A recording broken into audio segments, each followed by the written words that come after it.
cidlada iyo xaraadkii haayay adigana wuu ku badbaadinayaa waman yattaqi illaaha yajcal lahu makhraja wayarzuqhu min xaysu laa yaxtasib ruuxii allah subxaanahu wa tacaalaa ka cabsada wuxuu u yeelayaa jid uu uga baxo wuxuuna ka irsaaqayaa meel aanan filanaynin ilaahay aan tala saaranno aan ilaahay ka cabsanno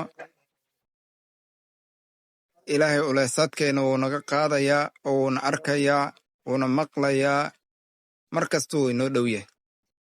markaan ilaahay aaminno ilaahay aan tala saaranno adduunye iyo aakhiro waan liibaanaynaa assalaamu calaykum waraxmatullaahi wabarakaatu